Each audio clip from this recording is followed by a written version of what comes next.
Ótimo, suponho que já estejamos gravando então.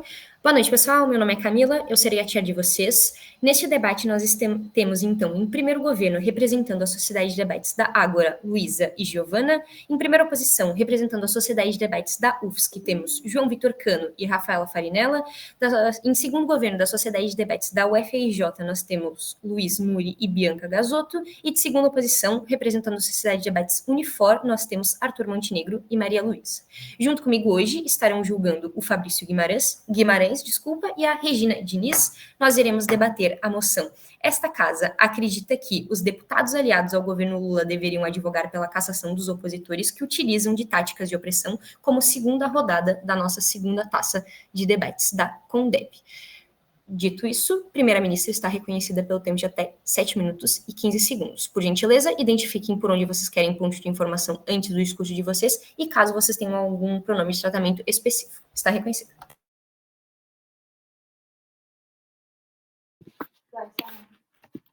Certinho, pessoal. Primeiramente, boa noite. É um prazer estar debatendo aqui nessa sala com vocês. Meu nome é Luísa, eu sou da Ágora. Eu vou só colocar o meu discurso para gravar, só um instante.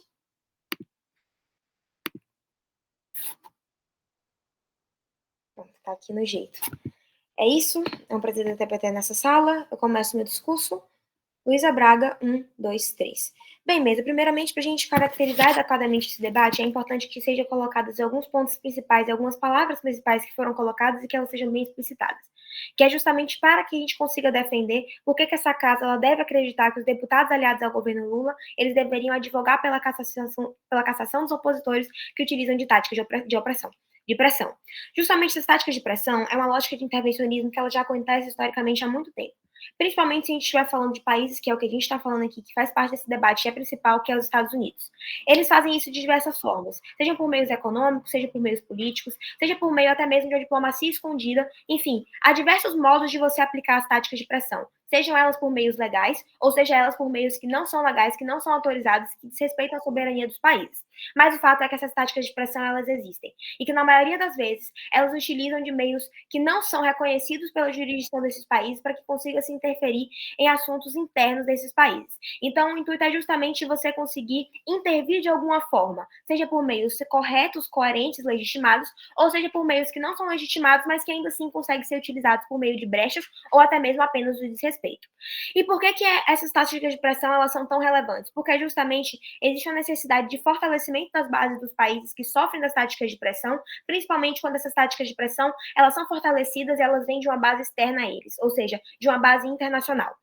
E o que seria justamente essa cassação que a gente está dizendo que esses deputados aliados ao governo Lula eles deveriam advogar? É justamente você defender aquilo que não é permitido pela nossa Constituição, que é justamente o princípio da não intervenção em assuntos internos, que é justamente você ter um país que ele é soberano, que ele é autônomo e que ele é reconhecido por isso e que as suas decisões, inclusive decisões judiciais de um sistema jurídico independente, elas sejam respeitadas. E a partir do momento que isso não ocorre, a gente acredita que deve haver uma cassação daqueles que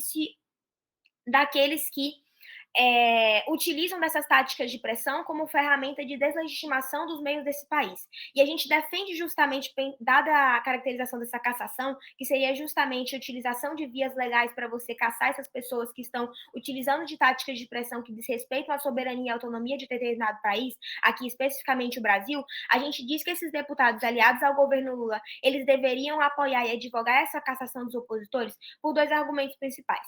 O primeiro deles é justamente uma legitimação da soberania brasileira, que ocasiona um fortalecimento da figura de Lula e da sua base eleitoral e principalmente do que Lula representa, o presidente da República Federativa do Brasil.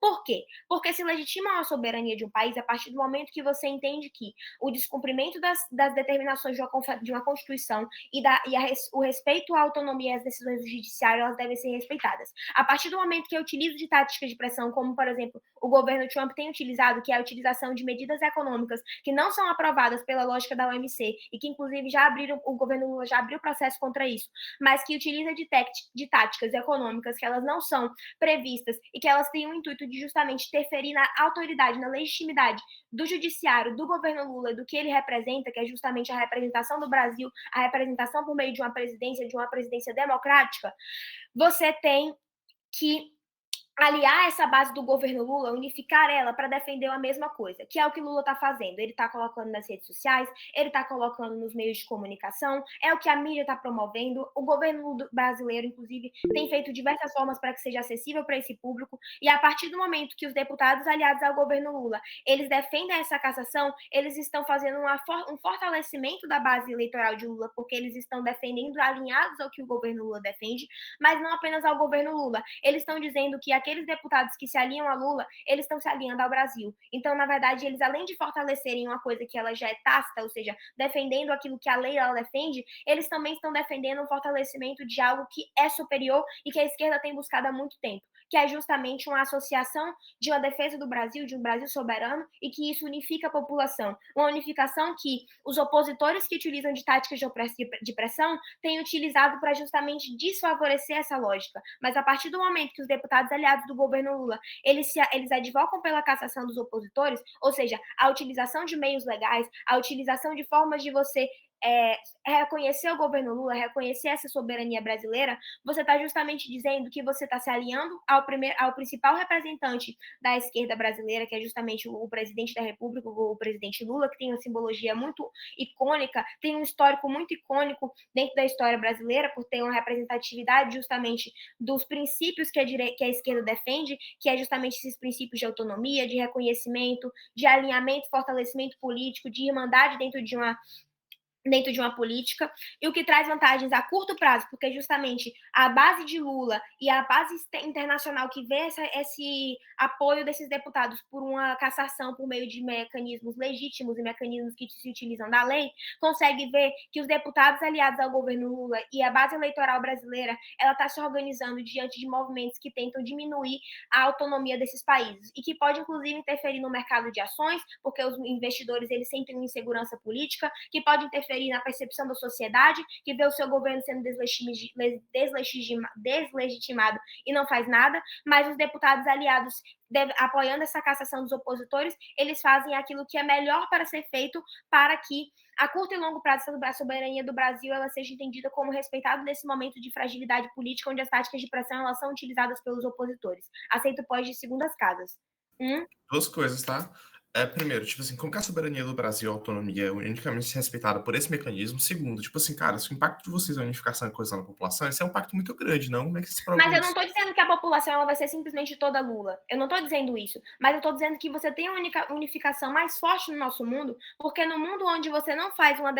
se os deputados aliados ao governo Lula, eles não defendem eles não advogam por essa cassação, eles podem até... Eu posso comprar que vocês vão trazer que eles provavelmente vão ter os seus mecanismos de ir contra essas táticas de pressão, mas você percebe que eles são mecanismos mais fracos, porque eles não se utilizam das vias jurídicas, ou seja, justamente dessa cassação que eu caracterizei para você, para que a justiça seja feita. Então, eu não estou dizendo que a base eleitoral do Brasil inteiro ela vai se tornar única, mas eu estou dizendo que você unifica bem mais a população, tanto para vias internacionais, ou seja, quem está vendo de fora, quanto para a própria sensação de população, a partir do momento em que os deputados aliados ao governo Lula, eles fazem o que é aliar-se ao governo Lula, que é justamente defender uma cassação contra direitos que desrespeitam a soberania e a autonomia brasileira e que são essenciais. Então, por isso que mesmo no menor dos casos, onde existe algum tipo de apoio por meio das casas de oposição, esse apoio ele não é tão bom quanto a cassação. E é por isso que a gente ganha, a gente defende que esses deputados eles deveriam se aliar. A mesa agradece o discurso e a utilização do tempo e convida a líder de oposição. Sim. Hoje eu estou debatendo com uma grande amiga, Rata, presidente da SDD UFSC. Uma honra estar debatendo com você. Eu vou colocar meu cronômetro. Tá, gente.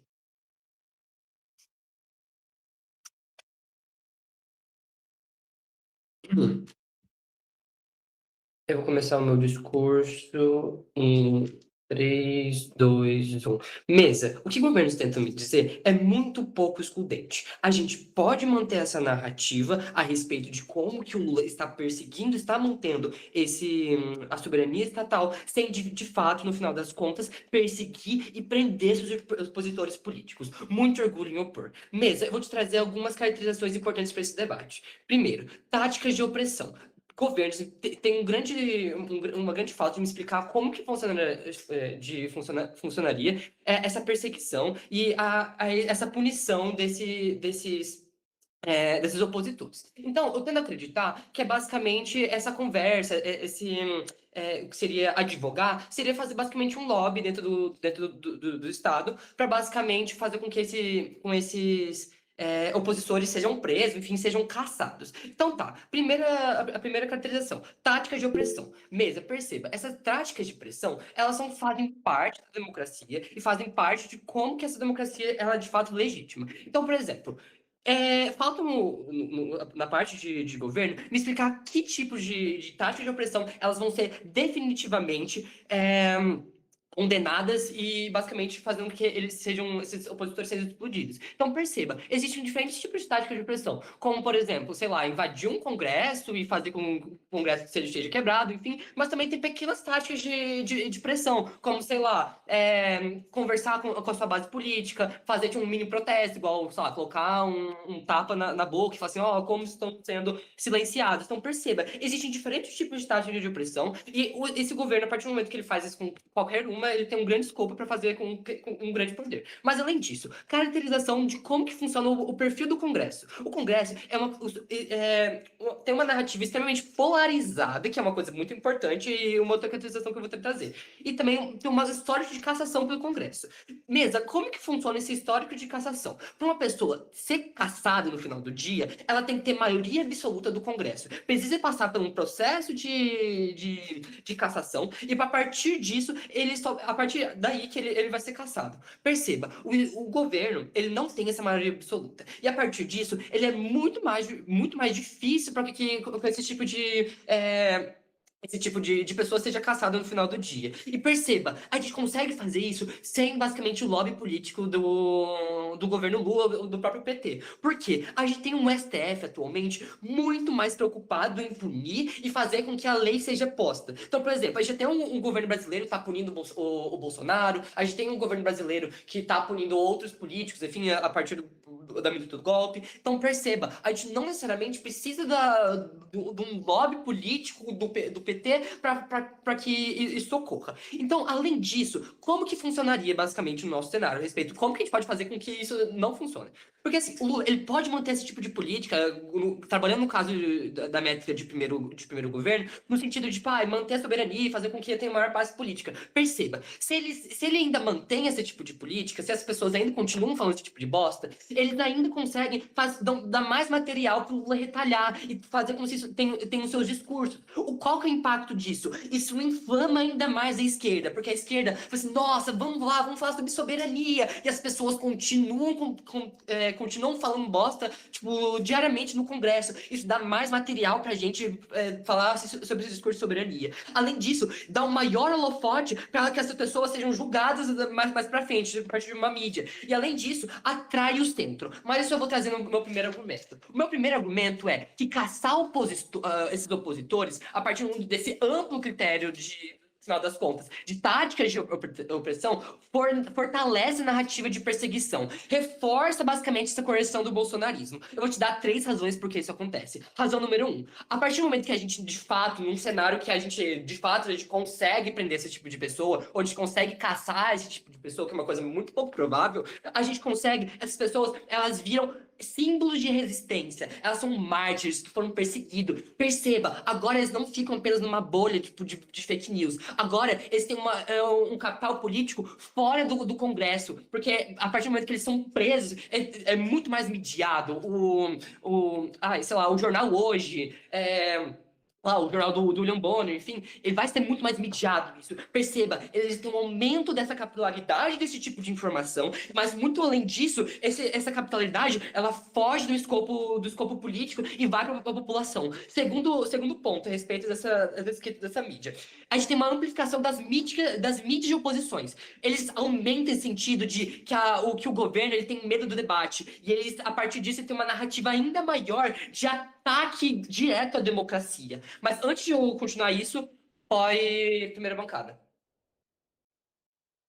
Pronto, mas você percebe que não é uma cassação desmedida, mas é justamente por vias jurídicas. Não é um mundo cor-de-rosa, mas é você conseguir ter uma Amiga, chance claro, eu maior entendo que é uma de... via jurídica, eu entendo que é um processo, mas aqui a gente tá falando das contas, a pessoa do PT instigando, fazendo um lobby, fazendo com que esse tipo de pessoa seja presa, a oposição seja presa. Perceba que a gente tem um segundo escopo muito grande, a gente tem uma narrativa muito forte a partir disso, porque não é tipo, o STF que colocou, mas sim um partido que de governos que estão fazendo isso, contra a oposição. Perceba que aumenta esse tipo de narrativa. Então, a partir disso que eu tenho essa narrativa de medo de debate, ataque à democracia, eles vão ver com isso como uma verdadeira caixa às bruxas. E uma caixa às bruxas não é tipo, só uma narrativa, é uma concretude. O governo está ativamente punindo as pessoas que se opõem, apesar de eles fazerem coisas absurdas no final do dia. Mas perceba, a gente tem um governo falando esse tipo de coisa. Então, a gente tem uma perseguição ativa dessa oposição. E isso vai além do grupo de Zap. Não é só fake news, é a realidade, ou o que está acontecendo. E o terceiro motivo é a erosão dessa confiança dos setores moderados. Porque agora, os setores moderados, eles não vão ver, tipo, o Lula só dando lacradas. Ele tá vendo o Lula punindo diretamente esse tipo de pessoa, que eles podem ver simplesmente como manifestando a sua opinião. Então, perceba, a gente tem uma fragmentação desse setor, desse tipo de setor no final do dia. A partir do momento que o Lula, ele simplesmente só põe, tipo, só fala, tipo, gente, vamos ter mais democracia, vamos lá, olha como eles estão impedindo a gente fazer o nosso trabalho, e sem instaurar diretamente uma cassação, a gente tem um aumento da credibilidade política do PT e uma melhor credibilidade no final do dia, tipo, sabe, do Lula e pro um Lula 4, sabe? Porque a gente tem um aumento dessa capilaridade e a gente tem o Lula falando, tipo, verdades a partir disso e a gente não prende essas pessoas que podem continuar falando bosta e a gente pode, tipo, flipar todo esse argumento deles. Falar assim, gente, olha, eles estão indo contra o nosso trabalho. Enquanto que eles estão lá ocupando o Congresso e fazendo, tipo, colocando fita na boca, a gente de fato quer trabalhar. Perceba, isso é muito mais relevante. Por isso, eu tenho muito orgulho em opor. A mesa agradece o discurso e utilização do tempo para dar encerramento ao caso de primeiro governo, convida adjunto.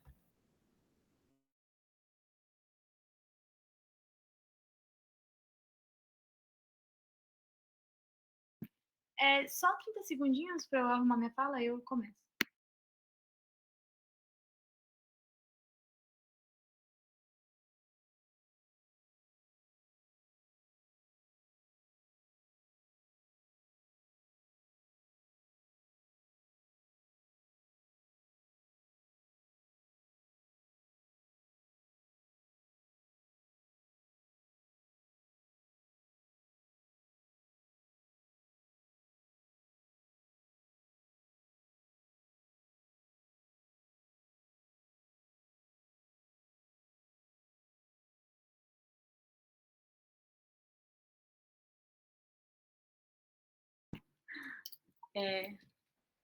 Vou começar o meu discurso em 5, 4, 3, 2, 1. Então, mesa, por que a gente vai estar defendendo essa cassação dos opositores? Por justamente que eu vou expandir um pouco do que a minha primeira-ministra já falou. Eu vou trazer que justamente quando acontece quando não ocorre essa cassação dos opositores, ocorre uma fragmentação dos próprios apoiadores da política do governo Lula. Por quê? O próprio governo Lula, ele entende por bom a cassação.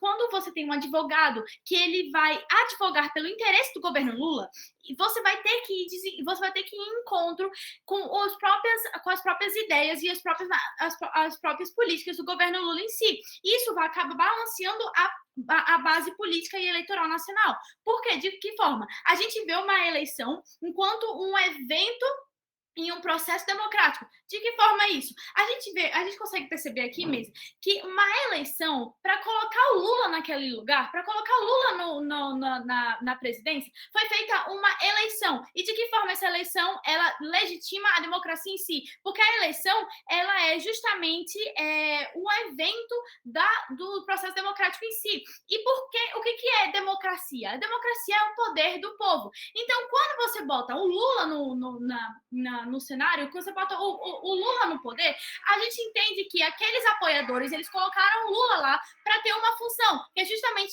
cumprir a lei e legitimar o seu próprio mandado de acordo com a justiça e com a lei. Então, veja, mesa, acaba que o povo que apoia Lula, ele vai apoiar também a cassação, justamente. E quando você tem essa tática de pressão, que é justamente você impedir o funcionamento do Congresso, fazer uso de barreiras humanas, intervenção externa, você está completamente fazendo com que aquele governo Lula, como muito bem explicado pela primeira-ministra, ele passe por uma instabilidade da sua própria soberania. Aquela soberania que foi feita para justamente colocar o Lula lá, ele vai estar passando por instabilidade, porque aqueles deputados que advogam por conta do governo Lula, eles vão estar em desencontro com o que o próprio Lula fala e pensa sobre cassação. Então, o que acontece?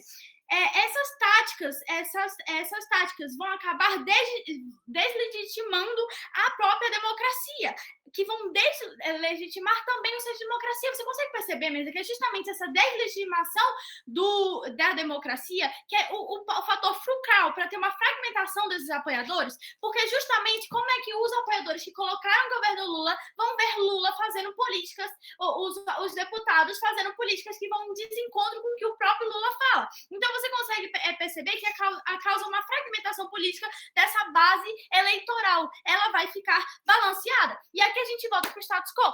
Voltando para o status quo, o que está acontecendo no momento atualmente com a taxação dos Estados Unidos para com o Brasil. Está tendo uma taxação dos produtos do Brasil, e isso acaba causando uma instabilidade gigante no próprio governo. Então, acaba que o que acontece não é apenas uma instabilidade interna mesmo. O que eu quero explicar é que essa taxação, essa intervenção externa que acaba tendo muito desses opositores, acaba fazendo com que a própria soberania ela seja diminuída e por conta de justamente você acabar fazendo uma maior inflação no próprio Brasil quando você vê taxações de um país externo querendo se meter na política interna. Você consegue perceber, Mesa, como isso tudo vai em desencontro com o que o próprio governo fala, com o que o próprio Lula traz e como isso causa uma fragmentação desses apoiadores do Lula? Então, refutando algumas coisas que foram trazidas pela oposição, quando ele fala sobre fortalecer narrativa de perseguição, na verdade, a gente está falando sobre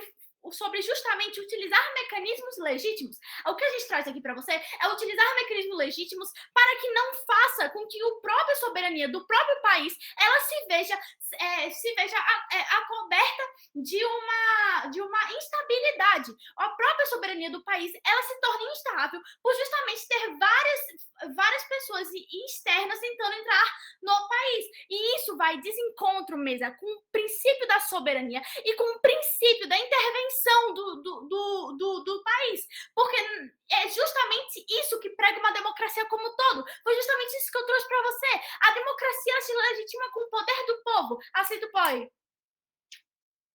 Segundo as casas. Cara, eu boto fé que, tipo assim, todos esses atos de tática de pressão geram todos esses problemas que você quer apontar. Só que como que efetivamente vocês comprovam um link lógico de que, tipo assim, a cassação resulta em uma legitimidade do governo, uma soberania do governo e autonomia daí por diante?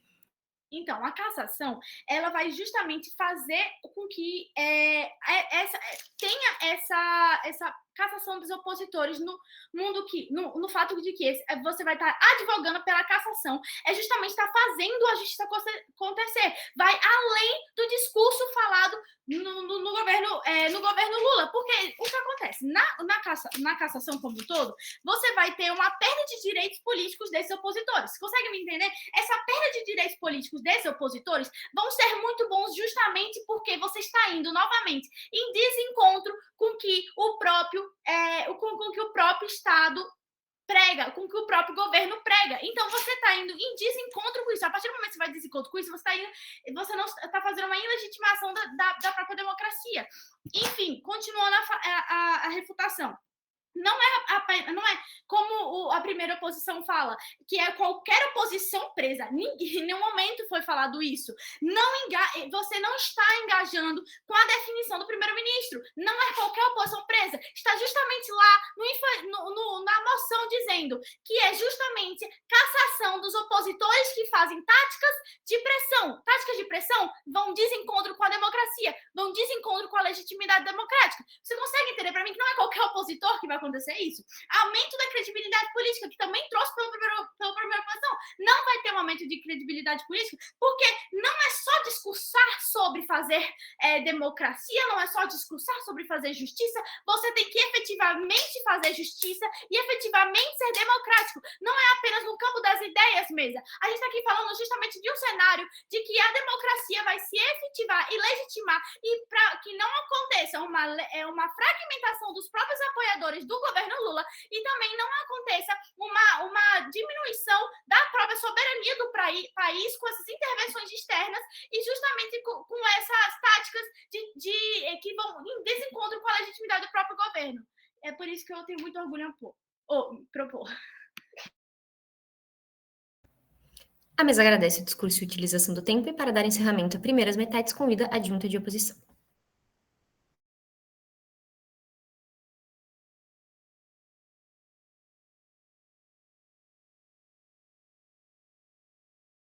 Oi, gente, vocês me escutam bem? Perfeitamente. Peraí, eu só vou colocar um moletom pra Camila não ver a minha camisa do Inter. Pera. Calma, agora eu vou ligar a câmera. Oi, gente, tudo bem? Feliz de estar aqui debatendo com vocês em mais uma Taça das Sociedades, debatendo com o Cano, meu querido, e com pessoas que eu gosto muito nessa sala, e uma moção que eu gostei bastante também.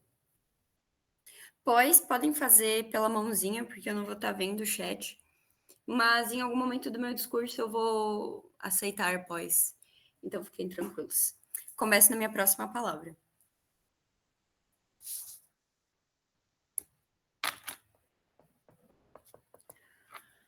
Além de primeiro governo espantalhar o discurso inteiro do Cano e não aceitarem nenhum pó de engajamento direto de primeira oposição, eles têm um problema bem grande de engajamento no discurso deles, até quando eles constroem os próprios impactos. Perceba que, diferente de primeiro governo, o Cano é o único que traz para vocês como irá funcionar esses políticos alinhados ao Lula, advogando pela cassação, seja por meio de falas públicas, depoimentos e até pressão no Congresso para que essa pauta passe. E Camila, perceba, primeiro governo e governos em geral cometem e vão cometer um erro dentro desse debate quando eles trazem que os impactos do nosso cenário seria basicamente não fazer nada, eles iam ver que o governo Lula não tá tomando uma posição quanto a isso, quanto à soberania do país. Veja que isso é um erro que o próprio Cano aponta no início do discurso dele, porque não é como se no governo atual essas práticas já não estejam sendo punidas e visualizadas dentro do judiciário, que é quem deve punir. O que a gente está falando dentro desse debate é quais seriam os impactos dos políticos alinhados ao governo Lula tomarem essas decisões de advogar a favor da cassação, e quando a gente fala até de impactos práticos. O ponto de partida para a gente compreender é que essas táticas de pressão, como descritas, elas são amplas. A definição engloba desde medidas físicas até a busca por apoio internacional contra atores políticos. Algumas dessas condutas, de fato, podem ser graves e merecer responsabilização pelo judiciário. Contudo, outras podem ser enquadradas como formas de protesto ou de ação política legítima, ainda que incômodas. Essa diversidade de intensidade de consequências significa que não há proporcionalidade em tratá-las todas como igualmente passíveis de cassação.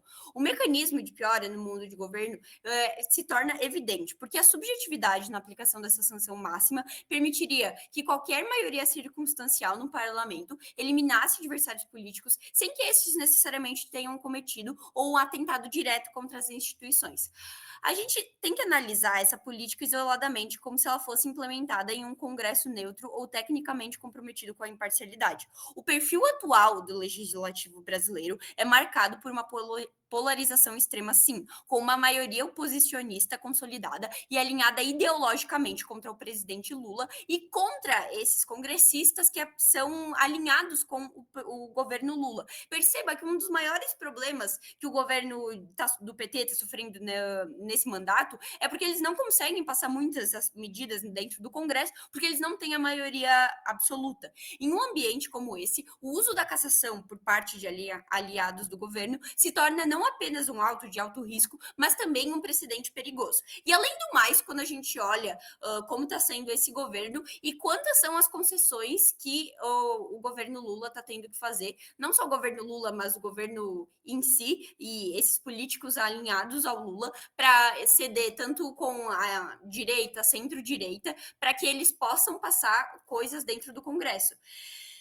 Isso até poderia ser visto pelos governos como uma forma de retaliar comportamentos que vocês consideram nocivos, mas perceba que isso cria muito mais precedentes num equilíbrio para que a mesma ferramenta seja usada para eliminar parlamentares progressistas, comprometendo o próprio campo político que agora defende a sua adoção. Se é para falar de legitimidade, como o primeiro governo quer e mostra, perceba que eles não conseguem garantir isso, ainda mais quando a gente vê em um cenário de médio ou longo prazo. No plano político imediato, a proposta de cassação traria consequências muito piores. Governar em um sistema multipartidário como o brasileiro existe negociar com uma ampla gama, tanto de políticos, parlamentares, partidos, embora não sejam parte da base formal, podem oferecer apoio pontual em votações estratégicas, como eu já disse antes. Essa lógica de composição se baseia na possibilidade de diálogo e na troca de apoio por concessões em pautas específicas. Ao advogar pela cassação de opositores, o governo sinaliza que a esses atores que não está disposto a conviver politicamente com eles, gerando sim uma maior desconfiança e rompendo canais de negociação.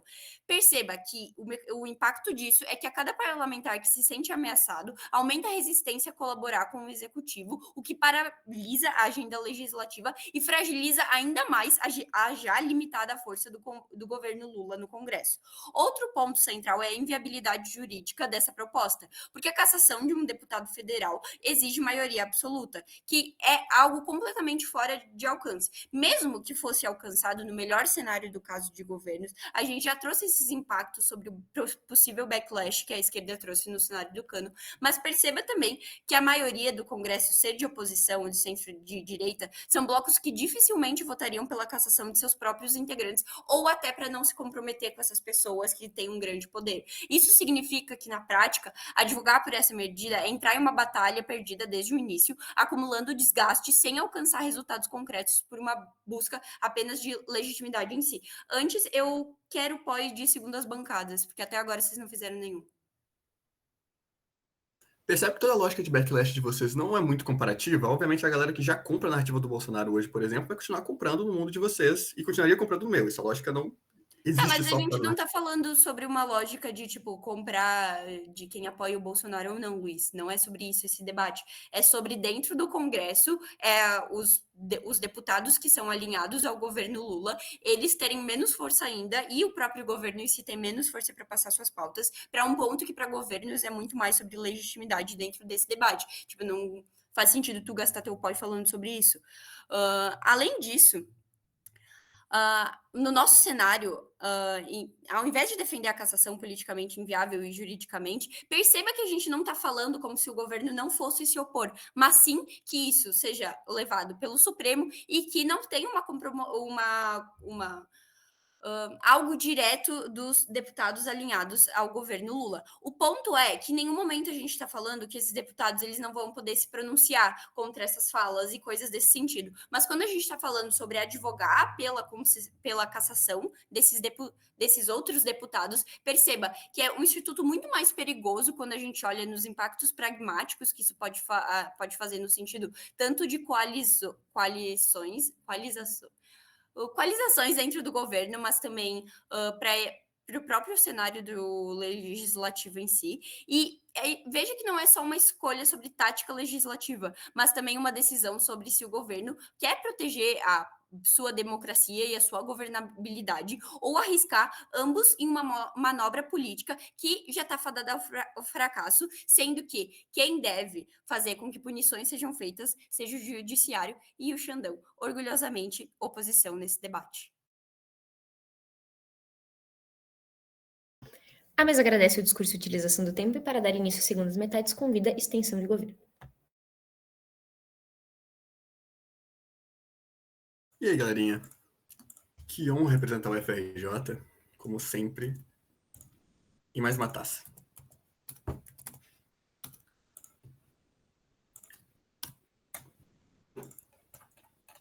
Vamos brincar, pessoas. Começo meu discurso em 5, 4, 3, 2, 1. Painel Primeiro Governo passa o discurso PM inteiro lá no debate errado, tentando impor sanções a uma agente internacional por suposta interferência no governo brasileiro. Eles querem provar que o Brasil perde soberania ao ter interferência externa, né, de outros países, de agentes de outros países dentro do país brasileiro, dentro das nossas políticas públicas. Isso é claramente uma leitura errada da moção, né? O recorte temporal da moção define muito esse debate. Não é sobre o externo interferindo no interno, mas o interno se opondo ao próprio interno. Hoje, os agentes políticos maiores que fazem uso de táticas de pressão e oposição ao governo Lula são os apoiadores do Bolsonaro.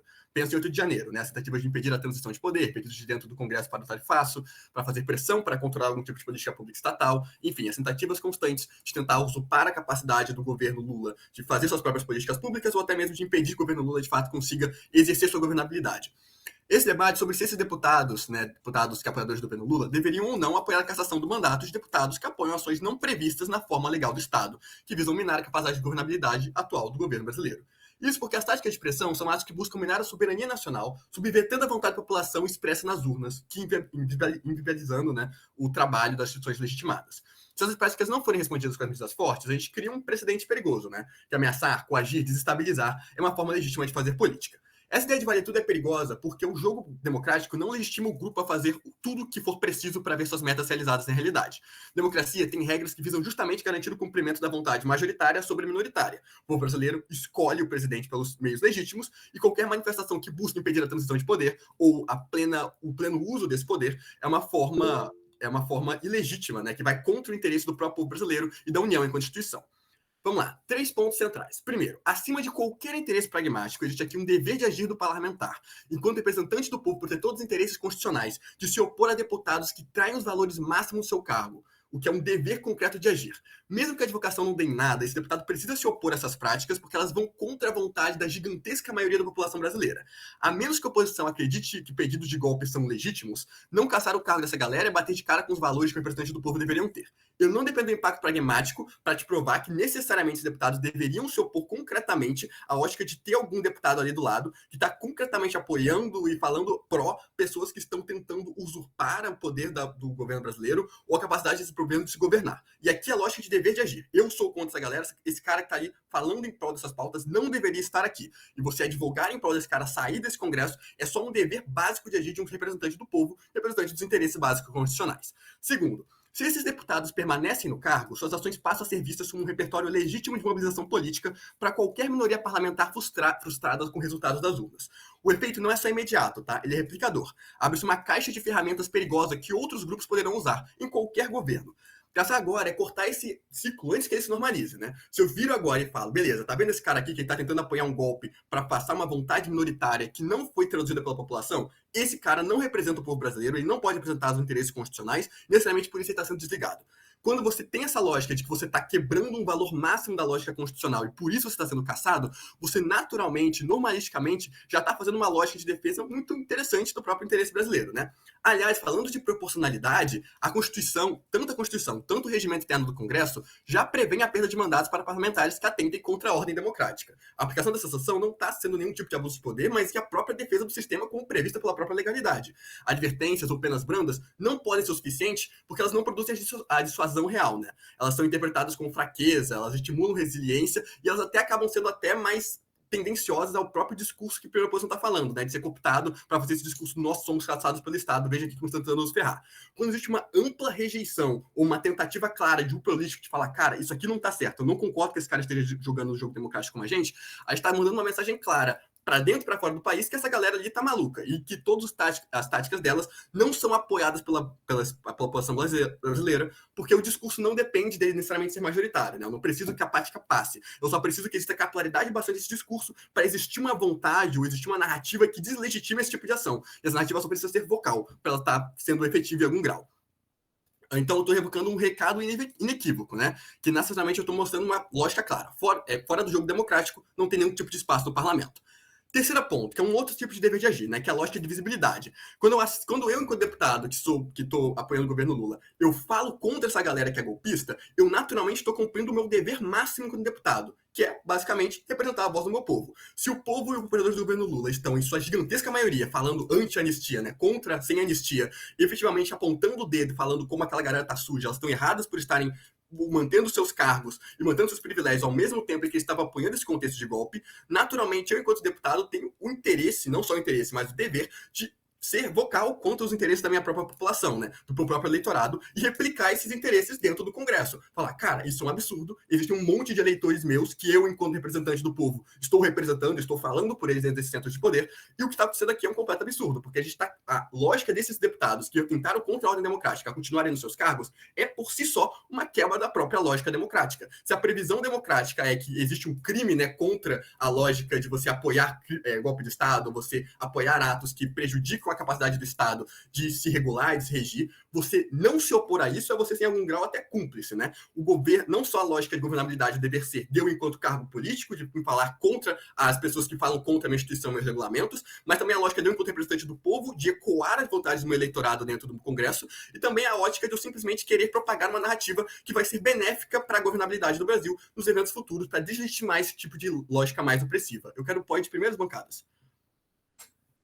Muri, essa moção não é de agente, mesmo que fosse ter o impacto de legitimidade das ações de parlamentares, não é excludente Eu do meu não cenário. dependo dessa moção ser moção de agente, eu dependo do dever de agir do ator central da moção. Eu preciso te mostrar por que o deputado, que é fundamentalmente o deputado apoiador do Lula, deveria agir de uma certa forma. Eu estou te mostrando que ele tem o dever de agir por meio da necessidade dele. Eu não preciso provar ganhos pragmáticos para ele, inclusive nem proponho isso, mas eu proponho sim que existe um dever de ação que vem da própria vontade de manter a estabilidade da política brasileira. Quando eu crio uma narrativa que deslegitima as ações que foram tomadas, naturalmente eu tô criando uma narrativa que também cria a perfilidade de falar, cara, tudo aquilo que rolou antes não pode rolar de novo. Existe todo um grupo político que está sendo vocalmente contra aquele tipo de ação, vocalmente contra esse tipo de pressão, e quando eu deslegitimo isso, eu naturalmente crio uma lógica de dissuasão que se espalha por outros âmbitos políticos do Brasil, né? Que faz com que as pessoas, quando surgirem outra situação parecida e a gente esteja pensando em fazer outro tipo de ação de pressão, você volta no precedente, você percebe que a população brasileira e os parlamentares não ficaram calados quando aconteceu da última vez. Muita gente reivindicou coisas, falou que aquilo era um absurdo e apontou para a ordem democrática e falou, cara, isso é horrível. Não só para legitimar a ordem democrática, mas também pela própria lógica de dever de agir, tanto político quanto pragmático. Deus, quanto representante do povo, é óbvio que os parlamentares que apoiam o governo Lula deveriam ecoar a vontade da população e a sua necessidade política de preservar seus interesses de Estado. Muito orgulho em propor. A mesa agradece o discurso e utilização do tempo e convida a extensão de oposição.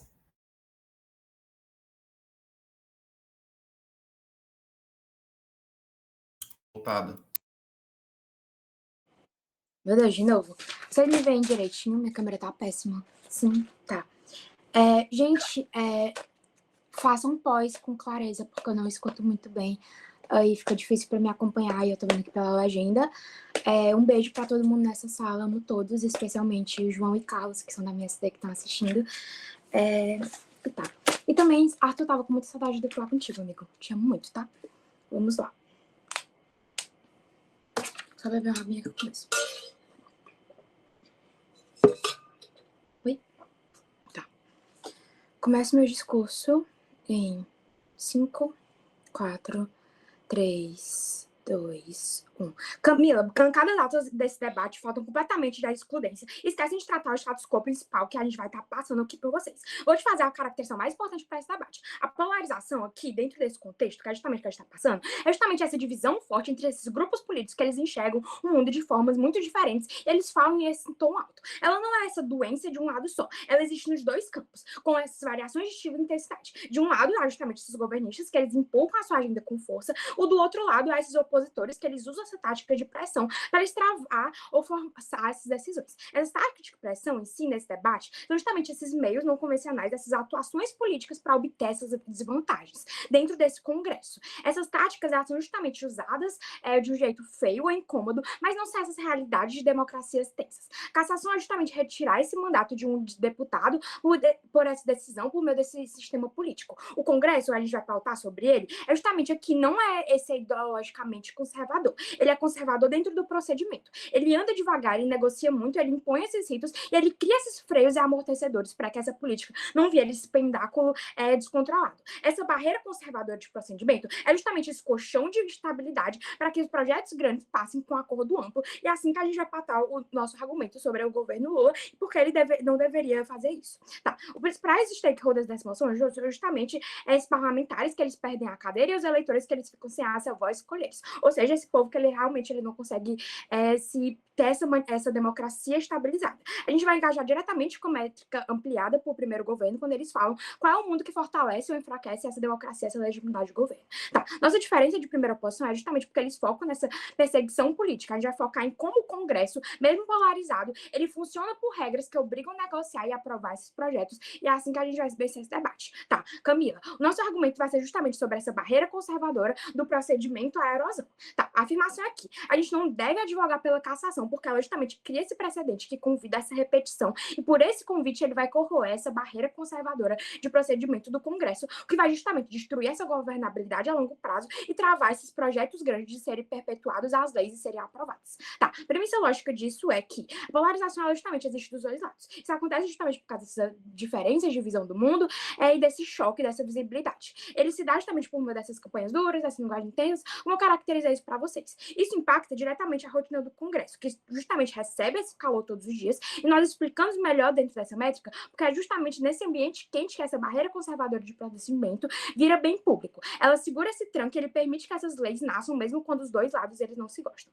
Tá. Essas táticas de pressão elas existem porque esses grupos que estão perdendo esses votos, tempos ou essa pauta, procuram alavancos justamente dessa fora do manual para se ganhar essa relevância. Isso acontece por causa desse incentivo simples. Quando esse rito é lento, quem tem essa pressão tem esses atalhos. Ele se dá por meio dessas obstruções, desses gestos simbólicos e duros. Isso impacta essa percepção dessa ordem e nós vamos explicar melhor dentro dessa métrica porque a reação correta disso é justamente essa aplicação firme dessa regra interna, não essa cassação, para que essa casa continue sendo o lugar do conflito regrado e para o governo Lula ele consiga ampliar mais leis. A cassação justamente vai ser esse remédio máximo. A gente não quer usar isso porque justamente ela existe para essas condutas extremas e tipificadas com clareza. Quando a base do governo ele decide advogar a cassação com essa base em táticas de pressão, ela empurra esse conceito de conduta punível para esse campo elástico. Isso acontece justamente por causa dessa ambiguidade desse termo. Ele está por meio dessas interpretações políticas do que não é convencional, e isso impacta justamente essa previsibilidade nos sistemas. E a gente vai explicar porque dentro da métrica também,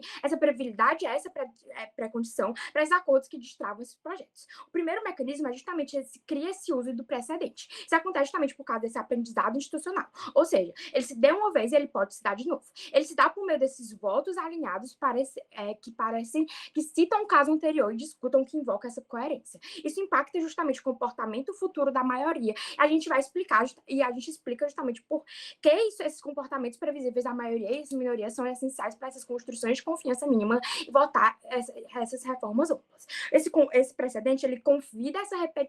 Isso acontece justamente por causa desse incentivo, dessa autoproteção desse poder. Isso dá justamente por meio dessa ampliação gradual desse escopo do que conta como essa tática de pressão. Isso impacta essa linha de corte entre o que é duro e o que é caçável, e a gente explica, e isso explica justamente quando essa linha de corte desce e essa oposição se cala por meio dessa saída dessa sala. Essa repetição ela muda a cultura interna. Isso acontece justamente por meio desse efeito de normalização, e ele se dá por meio dessas fases já fizemos antes, o precedente existe, etc.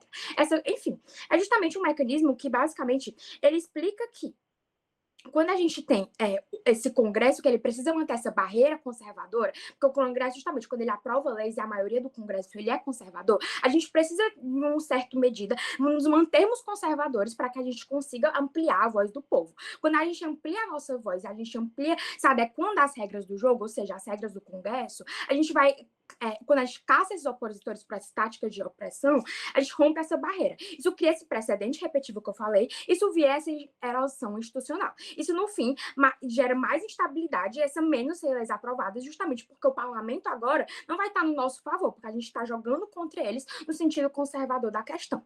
Tá. Voltando justamente, quando essa erosão institucional ela aparece no cotidiano, isso acontece justamente por causa dessa soma desses pequenos desajustes. Eles dão por meio desses atrasos, dessas pautas trocadas, dessas sessões esvaziadas que acumulam esse impacto. Isso impacta essas vidas porque justamente ele se dá, esses serviços eles não melhoram e não essa aprovação, e a gente tem justamente, a gente não responde diretamente o valor central. Quando o governo que ele fala sobre caçar, justamente proteger esse sistema, a gente vai responder isso justamente roubando o valor central deles, que é justamente essa proteção do sistema e aplicando melhor. Isso acontece justamente por causa dessa diferença entre essa ordem de curto prazo e essa estabilidade de longo prazo. está justamente por meio dessa proposta de sanções proporcionais graduadas, essa censura regimentar, essa suspensão temporária e esse compromisso formal de não repetição. Isso impacta esses comportamentos sem anular esses mandatos, e a gente explica justamente dentro dessa métrica, porque corrigir sem expulsar mantém essa casa funcional e desarma essa narrativa de perseguição um pouquinho, que é o caso deles, mas a gente não vai adentrar dentro disso.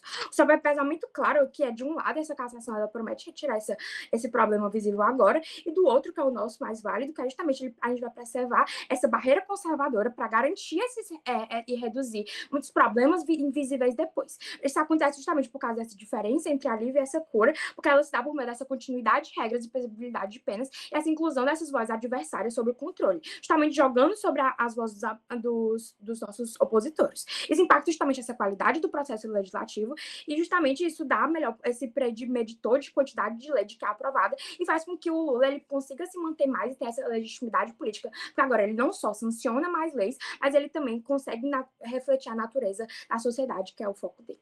Tá? Muito orgulho em propor. A mesa agradece o discurso e a utilização do tempo. Para dar início à melhor parte do debate, mais conhecida como rinha de whips, convido o whip de governo. Oi, gente. Não vou ligar a câmera porque é 10h30 da noite, pelo amor de Deus. Tá. Então eu vou botar meu cronômetro. Inicio meu discurso em 3, 2, 1. Mas eu percebo, esse é um debate sobre o conflito entre a manutenção da ordem democrática e a legitimidade da oposição política. A questão central é se o uso de meios não convencionais para alcançar esse objetivo político justifica essa resposta por parte das instituições. É nessa parte que nos diferenciamos de primeiro governo. Esse debate é contra quem pede pela intervenção, não quem vem intervir, e mostramos o dever agir além do pragmático. Nessa lógica, a democracia não pode ser refém a táticas que buscam subverter o Estado de Direito. O dever de agir do deputado é proteger o sistema que ele mesmo foi eleito. As táticas de pressão não são consideradas meras manifestações de opinião, mas sim ações que visam desestabilizar as instituições e violar a soberania nacional. A não intervenção nesse tipo de prática seria vista como uma aceitação tácita de que a desobediência e a desestabilização são ferramentas legítimas da política. Isso abre um precedente bem perigoso. Isso acaba incentivando outros grupos a usar táticas semelhantes sempre que uma decisão judicial ou política não lhes agrada. A cassação, nesse sentido, é um mecanismo necessário para afirmar a ordem constitucional.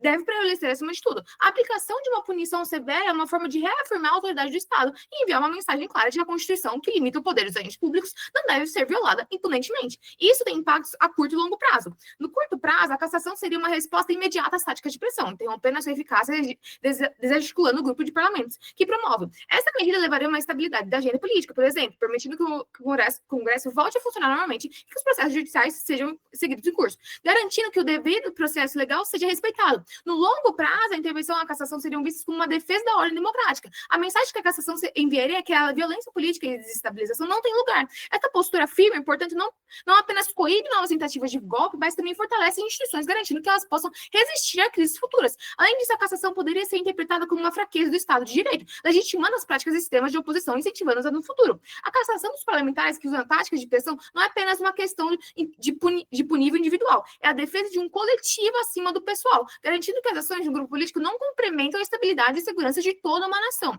Primeira oposição. A ideia de que o governo deveria evitar a cassação para não dar holofote aos opositores é uma estratégia passiva, que a longo prazo é prejudicial à estabilidade democrática, validando a narrativa de que o Estado é incapaz e tem medo de agir. A ausência de punição, em vez de pacificar, é interpretada pelos opositores como uma luz verde para continuar com as táticas de pressão.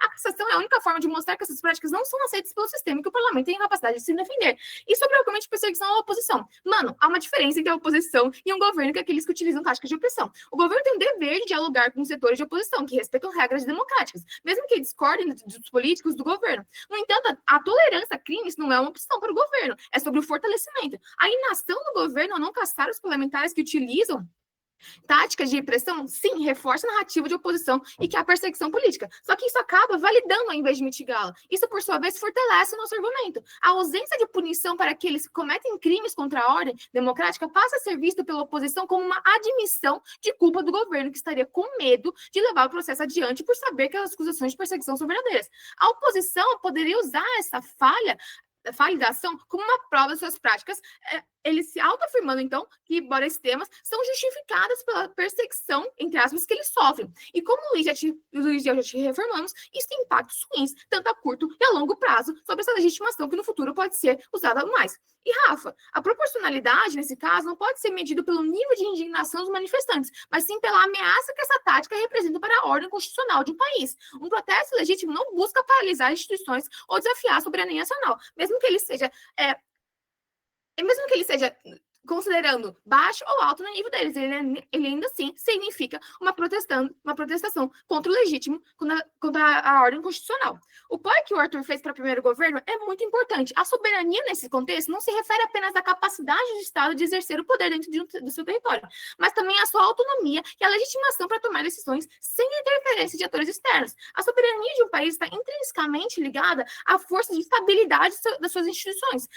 As táticas de pressão que buscam paralisar o Congresso ou o Judiciário são um ataque direto à soberania, pois tentam minar a capacidade do Estado de funcionar. A cassação de quem promove essas táticas é uma forma de proteger as instituições, garantindo que elas continuem a operar de forma autônoma e sem a ameaça dessas estabilizações externas ou internas. Quando um agente do poder usa a sua posição para promover o caos e a desordem, por exemplo, ele está, na prática, desafiando a autoridade do Estado que colocou ele naquela posição de poder. Segunda posição, o caso de vocês é meio falho e estranho. O fato do Congresso brasileiro, de fato, o Congresso brasileiro é um ambiente de intensa polarização.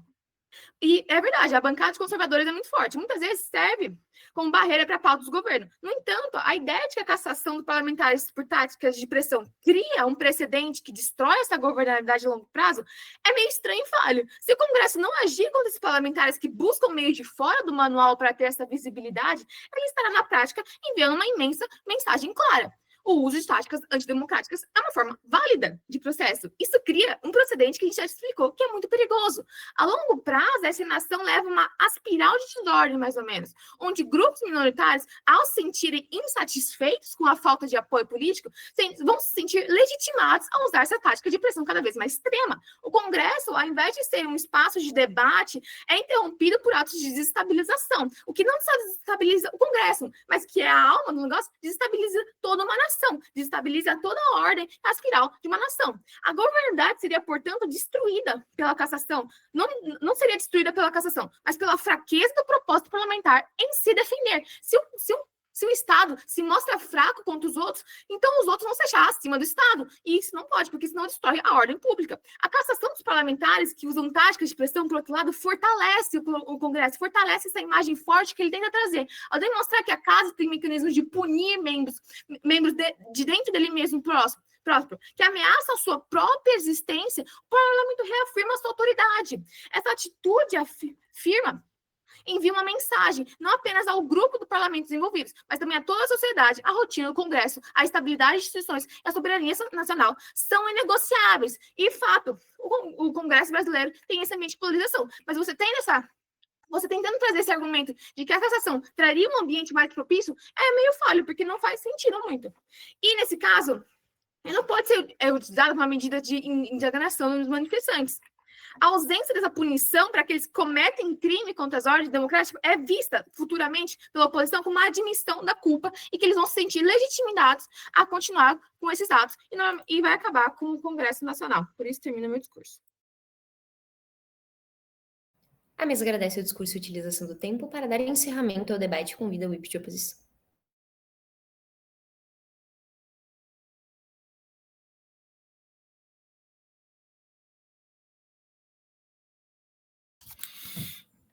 Ai, bora lá. Pô, eu gostei muito da moção, achei bem legal. Até fiquei surpreso que, enfim, debateria isso aqui 9h30 da noite. Mas sobre isso, vou citar 2 partes do meu discurso, então, tipo assim, governos, tipo, engajam, tá? Mesa, eu inicio meu discurso em 5, 4, 3, 2, 1. Cara, o caso de primeira posição, tipo, é um caso bem simples, né? Tipo assim, é um caso que parte mais ou menos de duas premissas similares em relação a, tipo assim, de como que, tipo, a cassação desses políticos gera, tipo assim, uma espécie de precedente que é quebrado a partir do momento, ou um precedente vinculado a partir desse momento, em que, tipo assim, a partir de agora, tipo assim, aquelas até, tipo assim, faz uma distorção na moção, né, Rafa? Tipo assim, caraca, eu acho muito difícil pensar que, tipo, o que os governos estão querendo pautar é, tipo assim, uma simples manifestação de tapar a boca, né? Tipo assim, embora não escrever a moção, né? Mas é o seguinte, o caso de primeira posição passa meio que de uma premissa de que a partir do momento que a gente começa a caçar esses políticos, isso gera um precedente futuro de, tipo, vitimização em relação a políticos de minorias dentro do Congresso. Em que sentido? É tipo assim, se a gente caçar esses doidos que estão aí no Congresso nesse momento, futuramente, tipo assim, quando, sei lá, tipo, o direito de voltar a ter maioria, isso gera necessariamente um vínculo direto em relação a como que esse precedente ele vai continuar sendo aplicado. De modo que, tipo assim, daqui para frente, esse precedente em relação a como que, tipo assim, sei lá, é válido expulsar alguém do Congresso, um deputado, ele perdeu seu cargo e por diante, ele pode ser, tipo, muito bem aplicado, né? O ponto é que, tipo assim, essa premissa falha em dois pontos, necessariamente, né? Tipo, não responde muito bem a questão de legitimidade que, tipo, os governos estão querendo pautar, e como que necessariamente isso fere a autonomia que os governos estão querendo pautar, e como que necessariamente, tipo assim, essa lógica de soberania política, por diante de estabilidade ela é gerada no lado de governos. Eu não vejo muito bem como é que isso é respondido em primeira oposição, né? Tipo assim, a lógica de primeira oposição, inclusive, é um ponto super impactado, a partir do momento que eu não entendo necessariamente como que, tipo, nem o Cano, nem a Rafa supre um certo ano de prova de falar porque que necessariamente esse precedente ele vai ser tão forte a ponto de futuramente qualquer deputado, tipo assim, de minoria política dentro do Congresso, ele vai perder o seu cargo porque, tipo assim, ele busca se manifestar contra a maioria, entendeu? Tipo, eu acho muito difícil isso acontecer, inclusive, sei lá, tipo, em qualquer cenário, necessariamente, sabe? Por que necessariamente o nosso caso é mais relevante do que o caso de primeira posição? Quando a primeira posição parte de premissas relacionadas a esse precedente criado em relação a como que, tipo, minorias políticas podem ser perseguidas dentro do cenário político, o nosso caso é bem simples, Camila. É, tipo assim, ele parte da seguinte premissa. Cara, é o seguinte, a gente sabe que o Congresso é um campo meio complicado, né? Tipo, de se caminhar. A gente sabe quão difícil é você aprovar coisas dentro do Congresso. A gente sabe, especialmente dentro de um ambiente em que se tem um Congresso, não é necessariamente majoritariamente bolsonarista, né? Mas é um Congresso majoritariamente do Centrão, que, enfim, busca fazer todas aquelas agências em relação à manipulação política, ideológicas e por diante, em relação a como que o governo ele tem que favorecer eles conseguirem passar algum tipo de projeto dentro do Congresso. No nosso caso, ele é bem simples. A partir do momento que você começa a caçar esses deputados de oposição, isso gera um seguinte precedente, que é aumento da polarização, não polarização política assim, no cenário amplo, assim, sabe? Mas aumento de um senso de polarização dentro do próprio Congresso. O seguinte, tipo assim, cara, a gente consegue ver que, tipo assim, ainda que tenha dificuldade, o governo Lula ainda consegue passar tipo, alguns projetos, sabe? Tipo assim, dentro da Câmara, dentro do Senado, por exemplo. Isso acontece por conta de um mecanismo de diálogo que acontece. É tipo assim, todo mundo... bora ser engajativo, né? Tipo assim, isso é plausível, né? Tipo assim, ainda que, tipo assim, tenha essa dificuldade em relação a, tipo, essas diferenças ideológicas e tudo mais, tipo assim, para que um projeto ele seja passado, tem que haver um certo diálogo, até porque, enfim, os deputados, eles meio que convivem diariamente uns com os outros, eles têm que saber conviver razoavelmente uns com os outros, e eles têm que meio que, sei lá, conversar e dialogar com as outras pessoas que trabalham junto com eles, para que eles consigam, tipo assim, sei lá, melhorar projetos políticos, tipo assim, melhorar, tipo assim, pautas, passar projetos. Isso não se trata única exclusivamente do governo Lula, mas se trata do Congresso como um todo. É assim que o Congresso ele funciona desde que ele foi formado, sabe? Então, tipo assim, o ponto que a gente tá querendo falar é o seguinte, a partir do momento que tem essa lógica de, tipo assim, revanchismo, vamos colocar assim nesse sentido, essa lógica tipo assim, de devolver a medida que está sendo provocada no cenário de governos, lembrando que não necessariamente esses deputados eles só vão ser tipo assim, banidos ou proibidos de continuarem no cargo no cenário de governos, é meio que tipo assim, esses candidatos da base do governo vão ativamente incentivar isso, essa lógica de ativamente incentivo, isso gera um conflito dentro do Congresso, sabe? De modo em que, tipo assim, aquela guerra cultural, aquela guerra que é disputada nas redes sociais, nas ruas e por diante, pela maior parte do eleitorado, agora ela tipo, é bem plausível de acontecer dentro de um Senado do Congresso. De modo que, tipo assim, agora, se eu sou um deputado centrão, eu tenho um vínculo ideológico de algum lado, eu começo a ficar, tipo assim, um pouco mais conflitado em relação a como que, tipo assim, um cargo ele é, tipo, quebrado nesse cenário. De modo que, tipo assim, fica mais difícil para que esse diálogo ele seja facilmente estabelecido.